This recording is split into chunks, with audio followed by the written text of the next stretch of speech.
Hello दोस्तों, आप सभी का स्वागत है आपके अपने यूट्यूब चैनल लर्न विद एजे पर।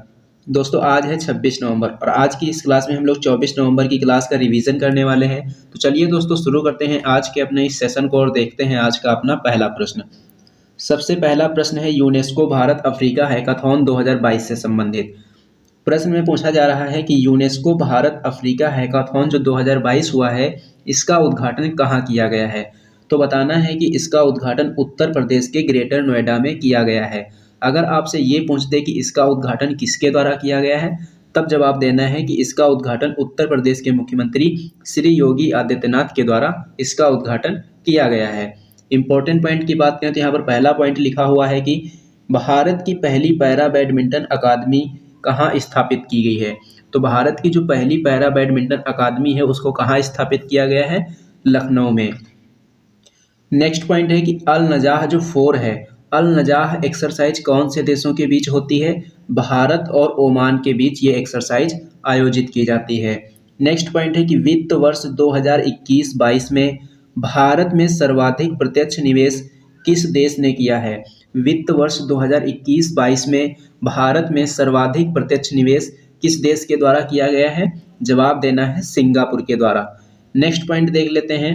नेक्स्ट पॉइंट है कि महिला यूरोपीय चैंपियनशिप फुटबॉल प्रतियोगिता 2022 का विजेता देश कौन सा देश बना है। इसका विजेता बना है इंग्लैंड। मोसी ओ तुन्या नाम के जो सोने के सिक्के हैं यह किस देश के द्वारा चलाए गए हैं। यह जो सिक्के हैं यह जिम्बाब्वे देश के द्वारा चलाए गए हैं।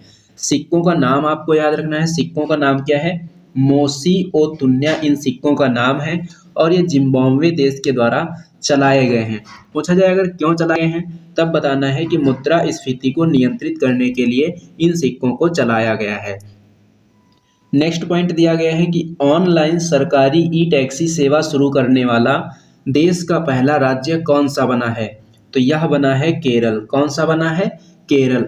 ऑनलाइन सरकारी ई टैक्सी सेवा शुरू करने वाला देश का पहला राज्य कौन बना है, केरल बना है। नेक्स्ट पॉइंट है पिच ब्लैक एक्सरसाइज से संबंधित। पिच ब्लैक एक्सरसाइज जो है इसका आयोजन कहाँ किया गया है, इसका आयोजन ऑस्ट्रेलिया में किया गया है। चलिए दोस्तों, अब देख लेंगे आज का क्वेश्चन नंबर 2। क्वेश्चन नंबर 2 में पूछा गया है कि लाचित दिवस कब मनाया जाता है। ये जो लाचित दिवस है यह प्रतिवर्ष 24 नवंबर को मनाया जाता है। आपसे अगर ये पूछा जाए कि ये 24 नवंबर को इसको मनाए जाने का कारण क्या है, तो इसका कारण जान लेते हैं सबसे पहले कि इसका कारण क्या है कि ये 24 नवंबर को ही क्यों मनाया जाता है। तो 1671 में एक युद्ध हुआ था जिसका नाम है सराय घाटी का युद्ध। ये डेट आपको याद रखनी है कि जो सराय घाटी का युद्ध हुआ था कब हुआ था, 1671 में हुआ था। ब्रह्मपुत्र नदी के किनारे ये युद्ध लड़ा गया था और कहाँ लड़ा गया था, गुवाहाटी में। यह युद्ध कौन कौन से साम्राज्य के बीच लड़ा गया, अहोम साम्राज्य और मुगल साम्राज्य के बीच ये युद्ध लड़ा गया था और इसमें अहोम साम्राज्य की जीत हुई थी। और जो अहोम साम्राज्य के सेनापति थे उनका नाम था लाचित बोरफन।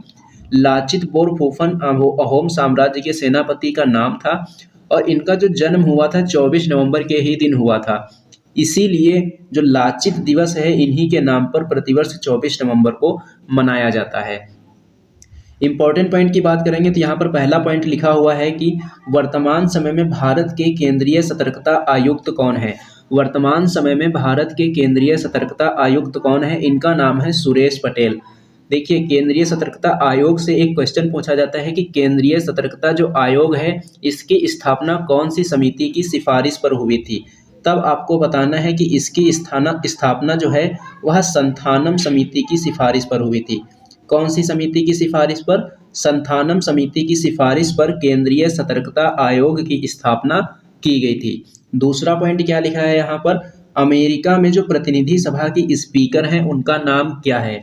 अमेरिका के अंदर जो प्रतिनिधि सभा की स्पीकर है उनका नाम क्या है, नैन्सी पेलोसी। ये नाम आपको याद रखना है। मिशन भूमिपुत्र किस किस राज्य के द्वारा शुरू किया गया है, ये शुरू किया गया है असम के द्वारा। वर्तमान समय में भारत के जो कैबिनेट सचिव हैं उनका नाम क्या है, इनका नाम है राजीव गौबा।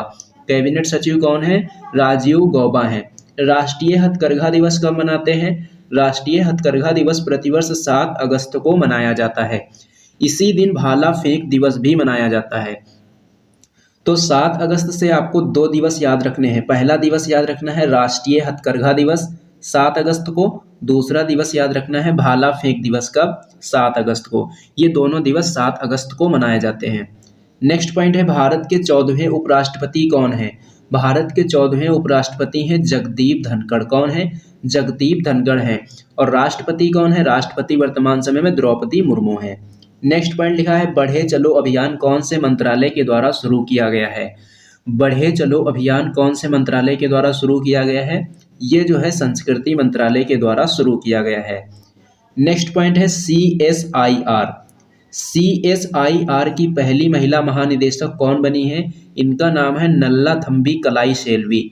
क्या नाम है इनका? नल्लाथम्बी कलाई सेल्वी जो है यह CSIR की पहली महिला महानिदेशक बनाई गई हैं।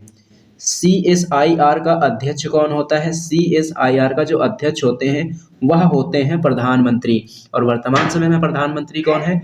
नरेंद्र मोदी जी हैं और वही इसके अध्यक्ष हैं। चलिए अब देख लेते हैं क्वेश्चन नंबर 3। और क्वेश्चन नंबर 3 में दिया गया है इंटर सर्विसेज वॉलीबॉल चैंपियनशिप 2022-23 से रिलेटेड। क्वेश्चन नंबर 3 किससे संबंधित है? इंटर सर्विसेज वॉलीबॉल चैंपियनशिप 2022-23 से संबंधित है। पूछा जाए कि जो इंटर सर्विसेज है वॉलीबॉल चैंपियनशिप 2022-23 यह इसका कौन सा क्रम है? तो बताना है कि ये इसका 72वां क्रम है। और इसका जो फाइनल मैच खेला गया कहाँ खेला गया है? फाइनल मैच इसका आगरा में खेला गया है। आगरा में कौन कौन सी टीम के बीच खेला गया? आर्मी रेड और आर्मी ग्रीन टीम के बीच ये खेला गया। और विजेता इसका कौन सी टीम बनी है? विजेता टीम रही इसमें आर्मी रेड। बात की जाए इसमें कुल कितनी टीमों ने हिस्सा लिया है? तो इसमें कुल 4 टीमों ने हिस्सा लिया। पहली टीम है आर्मी रेड और ये इसकी विजेता टीम है। दूसरी टीम है आर्मी ग्रीन, तीसरी टीम है भारतीय नौसेना और चौथी टीम है वायुसेना। तो इन 4 टीमों के द्वारा इसमें हिस्सा लिया गया है और विजेता कौन रहा? विजेता रहा इसमें आर्मी रेड। संस्करण आपको याद रखना है 72वें नंबर का। और फाइनल कहाँ हुआ इसका? आगरा में। इंपॉर्टेंट पॉइंट की बात करेंगे तो पहला पॉइंट लिखा हुआ है यहाँ पर कि दुनिया का पहला कृत्रिम भ्रूण किस देश के द्वारा विकसित किया गया है? दुनिया का पहला कृत्रिम भ्रूण किस देश के द्वारा विकसित किया गया है? जवाब देना है इजराइल के द्वारा। कौन से देश के द्वारा? इजराइल के द्वारा। दूसरा पॉइंट है कि अंतरराष्ट्रीय शतरंज संघ के उपाध्यक्ष कौन बने हैं? अंतरराष्ट्रीय शतरंज संघ के उपाध्यक्ष कौन बने हैं? विश्वनाथ आनंद।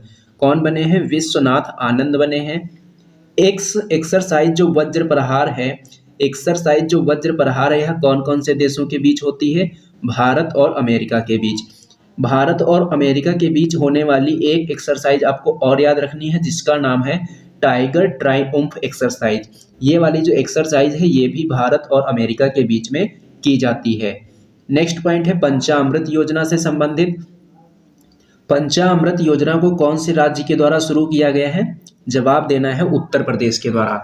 पूछा जाए किसके लिए शुरू किया गया है? तो गन्ने की उपज को बढ़ाने के लिए इस योजना की शुरुआत की गई है। ये प्रश्न आपसे ऐसे भी पूछा जा सकता है कि अभी हाल ही में उत्तर प्रदेश सरकार के द्वारा गन्ने की उपज को बढ़ाने के लिए कौन सी योजना को शुरू किया गया है? तब आपको बताना होगा पंचामृत योजना को शुरू किया गया है। नेक्स्ट पॉइंट जो है आपका वह राष्ट्रीय शिक्षा नीति 2020 से रिलेटेड है। इसमें आपसे पूछा जा रहा है कि जो राष्ट्रीय शिक्षा नीति 2020 है इसको कौन सी समिति की सिफारिश पर लाया गया? तो इसको जो है कस्तूरी रंगन समिति की सिफारिश पर लाया गया। नेक्स्ट पॉइंट लिखा है कि उच्च शिक्षण संस्थानों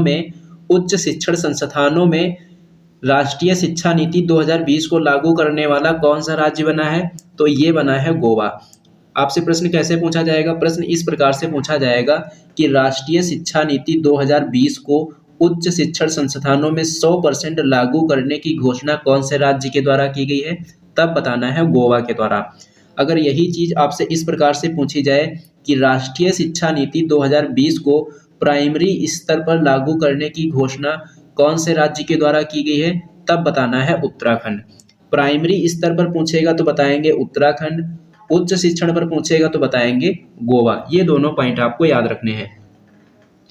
नेक्स्ट पॉइंट दिया गया है पादांग स्थल से संबंधित। ये पादांग स्थल किससे संबंधित है? ये जो पादांग स्थल है यह सुभाष चंद्र बोस जी से संबंधित है। किससे संबंधित है? सुभाष चंद्र बोस जी से संबंधित है। और ये जो पादांग स्थल है कहाँ है? ये जो है सिंगापुर में है। यहाँ पर थोड़ा आप लोग पॉइंट लिख लेना, लिखने के चक्कर में छूट गया है। यहाँ पर आपको लिखना है कि जो पादांग स्थल है यह सुभाष चंद्र बोस से संबंधित है। तो SC बोस आपको यहाँ पर कर लेना है। क्या कर लेना है? सुभाष चंद्र बोस। पादांग स्थल किससे संबंधित है? पादांग स्थल सुभाष चंद्र बोस जी से संबंधित है। और ये स्थल कहाँ है? ये स्थल सिंगापुर में है। ये चर्चा में क्यों है? क्योंकि इसे सिंगापुर के द्वारा 75वां राष्ट्रीय स्थल घोषित किया गया है। नेक्स्ट पॉइंट दिया गया है कि बिहार के वर्तमान समय में मुख्यमंत्री कौन है? तो बताना है कि बिहार के वर्तमान मुख्यमंत्री हैं नीतीश कुमार। चलिए दोस्तों, अब देख लेते हैं आज का क्वेश्चन नंबर 4। क्वेश्चन नंबर 4 में पूछा जा रहा है कि तमिलनाडु का पहला जैव विविधता विरासत स्थल घोषित किया गया है, इसका नाम क्या है? तो इसका नाम हो जाएगा अरिट्टापट्टी जैव विविधता विरासत स्थल।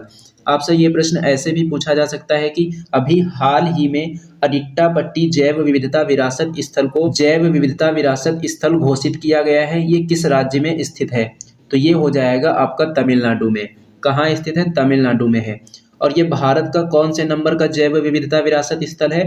तो बताना है कि ये भारत का 35वें नंबर का जैव विविधता विरासत स्थल घोषित हुआ है। आपसे यहाँ पर स्टैटिक जीके के क्वेश्चन पूछे जा सकते हैं।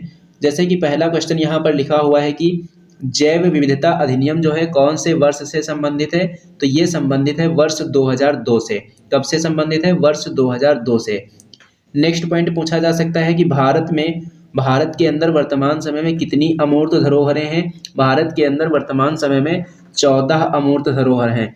और भारत के अंदर वर्तमान समय में रामसर साइट की संख्या कितनी है? तो रामसर साइट की संख्या हो जाएगी 75। कितनी हो जाएगी? 75। नेक्स्ट पॉइंट है कि भारत के अंदर वर्तमान समय में शास्त्रीय नृत्यों की संख्या कितनी है? तो भारत के अंदर वर्तमान समय में जो शास्त्रीय नृत्य हैं कितने हैं? 8 हैं। भारत में शास्त्रीय भाषाओं की संख्या कितनी है? शास्त्रीय भाषाएं हैं यहाँ पर 6। तो ये पॉइंट आपको एक बार फिर से रिपीट कर लेने हैं। अमूर्त धरोहर पूछेगा तो 14 बताएंगे, रामसर साइट पूछेगा तो 75 बताएंगे, शास्त्रीय नृत्य पूछेगा तो 8 बताएंगे और शास्त्रीय भाषा पूछेगा तो 6 बताएंगे। नेक्स्ट पॉइंट दिया गया है कि भारत के 49वें मुख्य न्यायाधीश कौन थे? तो भारत के जो 49वें मुख्य न्यायाधीश थे उनका नाम था जस्टिस यू ललित। और 50वें मुख्य न्यायाधीश कौन बने हैं अभी हाल ही में? इनका नाम है DY चंद्रचूड़ और इन्होंने अभी हाल ही में शपथ ली है। नेक्स्ट पॉइंट लिखा है कि वर्ष 2021-22 के लिए सर्वश्रेष्ठ फुटबॉलर चुने गए हैं। अगर पुरुष में पूछा जाएगा कि पुरुष के लिए सर्वश्रेष्ठ फुटबॉलर किसे चुना गया, तो नाम है इनका सुनील छेत्री। और महिलाओं में पूछा जाएगा तो बता देंगे मनीषा कल्याण। महिलाओं में कौन चुनी गई है? मनीषा कल्याण। पुरुषों में कौन चुने गए हैं? सुनील छेत्री। आपसे ये प्रश्न ऐसे भी पूछा जा सकता है कि मनीषा कल्याण जी का संबंध किस खेल से है? तो ये कौन है? फुटबॉलर हैं। चलिए नेक्स्ट पॉइंट देख लेते हैं। और नेक्स्ट पॉइंट यहाँ पर लिखा हुआ है कि प्रधानमंत्री आवास योजना जो शहरी वाली जो प्रधानमंत्री आवास योजना है, इसके अंतर्गत जो सबके लिए आवास मिशन रखा गया था, इसको कब तक जारी करने के लिए कहा गया है? तो 31 दिसंबर 2024 तक इसको जारी करने के लिए कहा गया है। नेक्स्ट पॉइंट है कि फ्रांस के सर्वोच्च नागरिक सम्मान से किस भारतीय राजनेता को सम्मानित किया गया है? पूछा जाएगा कि अभी हाल ही में फ्रांस के सर्वोच्च नागरिक सम्मान से किस भारतीय राजनेता को सम्मानित किया गया है? तो बता देना है शशि थरूर को सम्मानित किया गया है। नेक्स्ट पॉइंट लिखा है कि वर्चुअल स्पेस म्यूजियम जो स्पार्क, पहले तो आपको ये नाम याद रखना है कि जो वर्चुअल स्पेस म्यूजियम है इसका नाम क्या है? स्पार्क। ये किसके द्वारा लॉन्च किया गया? अगर ये पूछा जाए तो बता देना है कि इसको इसरो के द्वारा लॉन्च किया गया है। उदार शक्ति अभ्यास कौन कौन से देशों के बीच आयोजित किया जाता है? उदार शक्ति युद्ध अभ्यास भारत और मलेशिया के बीच आयोजित किया जाता है। चलिए नेक्स्ट पॉइंट देख लेते हैं। और नेक्स्ट पॉइंट में दिया गया है कि विभाजन विभीषिका स्मृति दिवस प्रतिवर्ष कब मनाया जाएगा?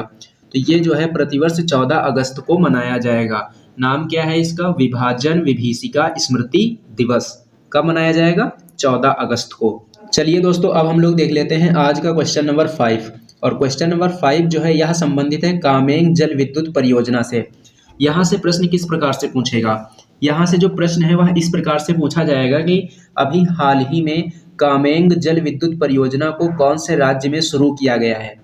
तो बताना है अरुणाचल प्रदेश में। अगर आपसे ये पूछा जाए कि इसकी शुरुआत किसने की है, तब बताना है प्रधानमंत्री नरेंद्र मोदी जी ने इसकी शुरुआत की है। इसे और किस नाम से जानते हैं? रन ऑफ द रिवर के नाम से इसको जाना जाता है।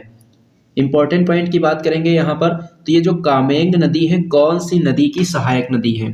पूछा जाएगा कि कामेंग नदी किस नदी की सहायक नदी है, तो बता देना है कि जो कामेंग नदी है वह ब्रह्मपुत्र की सहायक नदी है।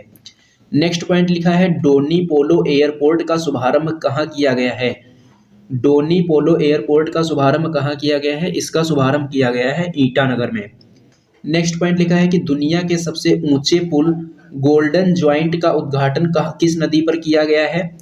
दुनिया के सबसे ऊंचे पुल गोल्डन ज्वाइंट का उद्घाटन किस नदी पर किया गया, जवाब देना है कि चेनाब नदी पर। नेक्स्ट पॉइंट लिखा हुआ है कि एक विधायक एक पेंशन योजना किस राज्य के द्वारा शुरू की गई है। एक विधायक एक पेंशन योजना किस राज्य के द्वारा शुरू की गई है, तो ये शुरू की गई है पंजाब राज्य के द्वारा।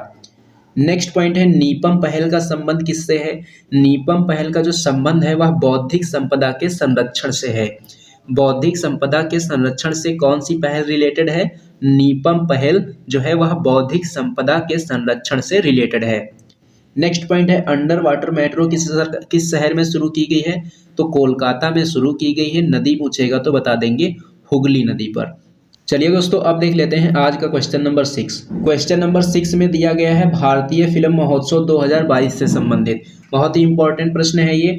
पूछा जाए कि भारतीय फिल्म महोत्सव 2022 में कौन से नंबर का आयोजित हुआ है, तब बताना है कि ये 10वें नंबर का आयोजित हुआ है। इसका आयोजन कहाँ किया गया है, इसका आयोजन जो है दक्षिण कोरिया के उसान में किया गया। कहाँ, दक्षिण कोरिया के उसान में। इसके अंदर पहली फिल्म कौन सी दिखाई गई है, तो बताना है पद्मावत। इसका आयोजन जो है स्वामी विवेकानंद सांस्कृतिक केंद्र के द्वारा किया जा रहा है। तो भारतीय फिल्म महोत्सव 2022 से संबंधित आपको 4 पॉइंट याद रखने हैं। पूछा जाए कौन से क्रम का है, 10वें क्रम का। आयोजन कहाँ हो रहा है, दक्षिण कोरिया में। पहली फिल्म कौन सी दिखाई गई इसमें, पद्मावत। इसका आयोजन किसके द्वारा किया जा रहा है, स्वामी विवेकानंद सांस्कृतिक केंद्र के द्वारा इसका आयोजन किया जा रहा है। चलिए अब नेक्स्ट पॉइंट देख लेते हैं यहाँ से। केन्या के राष्ट्रपति कौन बनाए गए, राष्ट्रपति बने हैं विलियम रूटो। कौन बने हैं, विलियम रूटो। नेक्स्ट पॉइंट दिया गया है कार्यात्मक रूप से साक्षर पहला जिला कौन सा जिला बना है। कार्यात्मक रूप से साक्षर पहला जिला कौन सा बना है, जिला है मंडला। किस राज्य में, मध्य प्रदेश में। ई डबल डेकर वातानुकूलित बस का उद्घाटन कहाँ किया गया है। ई डबल डेकर वातानुकूलित बस का उद्घाटन किया गया है मुंबई में। और ये जो बस है इसका नाम क्या है, इसका नाम है स्विच। क्या नाम है, स्विच। नेक्स्ट पॉइंट दिया गया है कि मादक पदार्थों के तस्करों से जुड़ा भारत का पहला पोर्टल कौन सा है। मादक पदार्थों से संबंधित पोर्टल कौन सा है, निदान पोर्टल।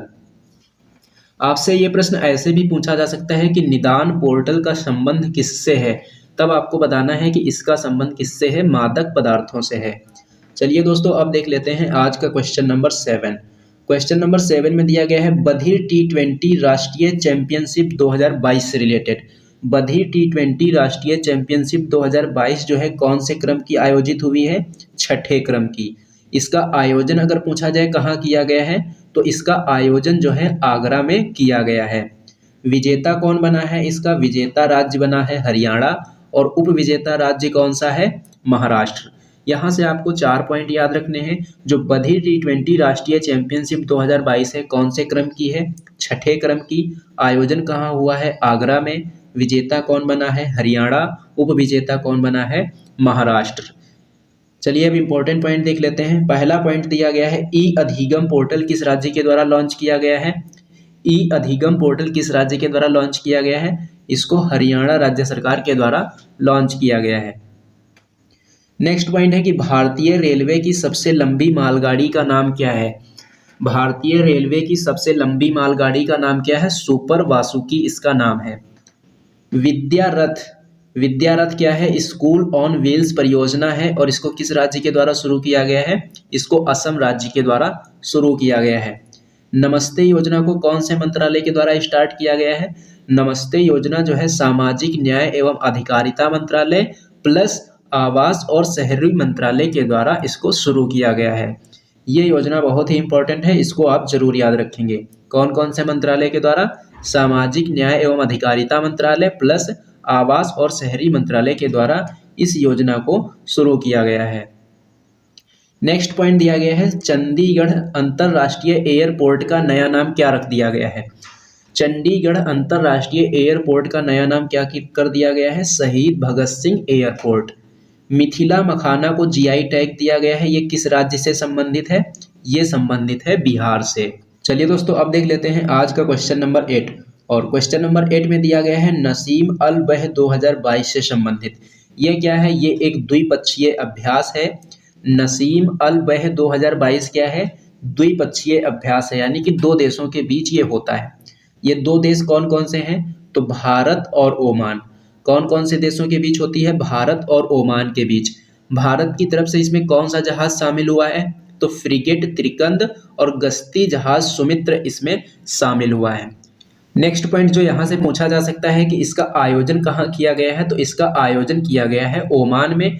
कौन से क्रम का था ये 13वें क्रम का था। और इसकी शुरुआत कब हुई थी? इसकी शुरुआत हुई थी 1993 में। तो यहाँ से रिलेटेड आपको 5 पॉइंट याद रखने हैं। नसीम अल बह की शुरुआत कब हुई थी? 1993 में। ये क्या है? एक द्विपक्षीय अभ्यास है। कौन कौन से देशों के बीच होता है? भारत और ओमान के बीच। भारत की तरफ से कौन से जहाज शामिल हुए हैं? फ्रिगेट त्रिकंद और सुमित्रा इसमें शामिल हुए हैं। इसका आयोजन किया गया है ओमान में। ये इसका कौन सा संस्करण था? ये इसका 13वां संस्करण था। चलिए अब इंपॉर्टेंट पॉइंट देख लेते हैं। पहला पॉइंट दिया गया है Rajiv Gandhi centre of advance technology का उद्घाटन कहाँ किया गया? Rajiv Gandhi centre of advance technology का उद्घाटन कहाँ किया गया है? जयपुर में। नेक्स्ट पॉइंट है 65वें नंबर का जो राष्ट्रमंडल संसदीय सम्मेलन हुआ, इसका आयोजन कहाँ किया गया है? इसका आयोजन कनाडा के हैलिफैक्स में किया गया। नेक्स्ट पॉइंट दिया गया है राजीव गांधी ग्रामीण ओलंपिक खेलों से संबंधित। राजीव गांधी ग्रामीण ओलंपिक खेलों का आयोजन कहाँ किया गया? इसका आयोजन राजस्थान में किया गया। शुभंकर अगर पूछा जाएगा तो क्या बताएंगे? इसका शुभंकर था शेरू। नेक्स्ट पॉइंट दिया गया है कि हिंदी भाषा में साहित्य अकादमी युवा पुरस्कार 2022 किसे दिए जाने की घोषणा की गई है? तो ये की गई है भगवंत अनमोल को। हिंदी भाषा में साहित्य अकादमी युवा पुरस्कार 2022 किसे दिए जाने की घोषणा की गई? भगवंत अनमोल को। चलिए दोस्तों अब देख लेते हैं आज का क्वेश्चन नंबर 9। क्वेश्चन नंबर 9 में पूछा गया है कि हाल ही में किस देश की संसद ने भारत के साथ मुक्त व्यापार समझौता पारित किया है? तो ये जो मुक्त व्यापार समझौता है किस देश की संसद ने पारित किया है? ऑस्ट्रेलिया की संसद ने। किस देश के साथ? भारत के साथ। ऐसा ही समझौता एक बार पहले भी हो चुका है। तो ये समझौता इससे पहले किस देश के साथ हुआ था? यूएई के साथ में हुआ था। तो दो देशों के साथ ये जो मुक्त व्यापार समझौता है ये दो देशों के साथ हो चुका है। पहला देश कौन सा है? यूएई। और दूसरा देश इसका कौन बन गया है? ऑस्ट्रेलिया। इंपॉर्टेंट पॉइंट की बात करेंगे तो यहाँ से पहला पॉइंट दिया गया है कि ऑस्ट्रेलिया के प्रधानमंत्री कौन है? तो इनका नाम है एंथनी अल्बनीज। नेक्स्ट पॉइंट दिया गया है पुलित्जर पुरस्कार 2022 किसे दिया गया है? पुलित्जर पुरस्कार 2022 दिया गया है फहमीदा अजीम को। और ये किस देश की रहने वाले? बांग्लादेश की रहने वाली हैं। नेक्स्ट पॉइंट दिया गया है यूनेस्को शांति पुरस्कार 2022 से संबंधित। यूनेस्को शांति पुरस्कार 2022 किसे दिया गया? एंजेला मर्केल को। चलिए देख लेते हैं नेक्स्ट पॉइंट। और नेक्स्ट पॉइंट दिया गया है नेपाल लिमिटेड से संबंधित। नेपाल लिमिटेड क्या है? यह एशिया की पहली कागज मिल है और इसको पुनः शुरू किया गया है। उद्घाटन इसका कहाँ किया गया है? इसका उद्घाटन जो है मध्य प्रदेश में किया गया है। किसके द्वारा? महेंद्र नाथ पांडे के द्वारा। महेंद्र नाथ पांडे कौन है? यह केंद्रीय भारी उद्योग मंत्री हैं। तो केंद्रीय भारी उद्योग मंत्री कौन है? महेंद्र नाथ पांडे हैं। और इन्हीं के द्वारा नेपाल लिमिटेड का उद्घाटन किया गया। कहाँ किया गया? मध्य प्रदेश में। नेक्स्ट पॉइंट दिया गया है कि देश में निर्मित पहला विमान वाहक पोत कौन सा है? यानी स्वदेशी विमान वाहक पोत का नाम पूछा जा रहा था। इसका नाम क्या है? INS विक्रांत है। इसको भारतीय नौसेना में कहाँ से शामिल किया गया है? तो बता देना है कि इसको कोच्चि से शामिल किया गया है। नेक्स्ट पॉइंट दिया गया है कि DRDO के अध्यक्ष कौन है? DRDO के जो वर्तमान अध्यक्ष हैं इनका नाम है समीर कामत। नेक्स्ट पॉइंट दिया गया है दुनिया भर में अकेले उड़ान भरने वाले सबसे कम उम्र के व्यक्ति कौन बन गए हैं? दुनिया भर में अकेले उड़ान भरने वाले सबसे कम उम्र के व्यक्ति कौन बने हैं? Mac Rutherford. क्या नाम है इनका? Mac Rutherford. लिबर्टी मेडल 2022 किसे दिया गया है? व्लादिमीर जेलेंस्की को दिया गया है। ये कौन है? यूक्रेन के राष्ट्रपति।